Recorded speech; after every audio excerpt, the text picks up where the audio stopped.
2 3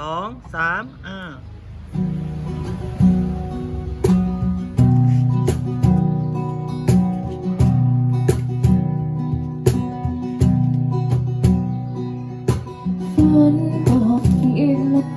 วคืนนี้คงหนาวกว่าคืนไหนๆตัวฉันก็ใช้ชีวิตไปแค่ผ่านไปเท่านั้น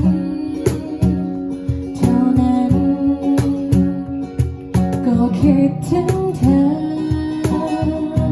อยากรู้ว่าเธอได้เป็นเช่นไรตัวฉันก็เลยกดเบอร์โทรไปแต่ไม่ตั้งใจเท่านั้นแค่อยากจะรู้ว่าตรงที่เธอยืนนั้นมีฝนตกไหมสบายดีไหมจะกลัวฟ้าร้องหรือเปล่าถ้าหากตรงนั้นไม่มีใครฉันพร้อม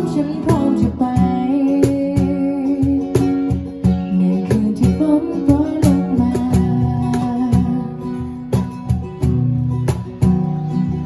อากาศชื้นในคืนนี้ระวังหนาวแบบนี้ก่อนเข้านอนเอาผมไม่ดีฉันกลัวเธอจะไม่สบายที่โทรมาหาเธอก็มาได้ไม่ได้ตั้งใจ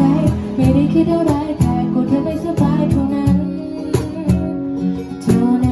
แค่อยากจะรู้ว่าตรงที่เธอยืนนั้น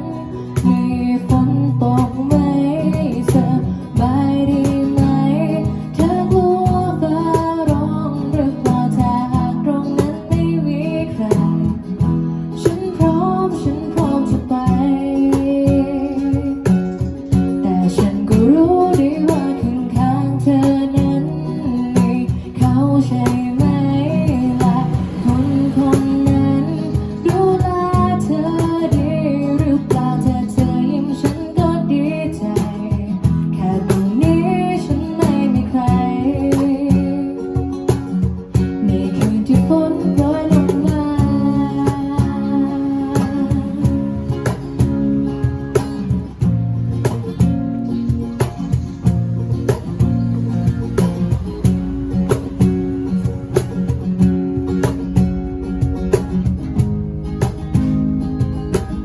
แค่อยากจะรู้ว่าตรงที่เธอยืนนั้นมีฝนตกไหมสบายดีไหมเธอกลัวฟ้าร้องหรือเปล่าถ้าหากตรงนั้นไม่มีใครฉันพร้อมจะไปแต่ฉันก็รู้ดีว่าข้างๆเธอนั้นมีเขาใช่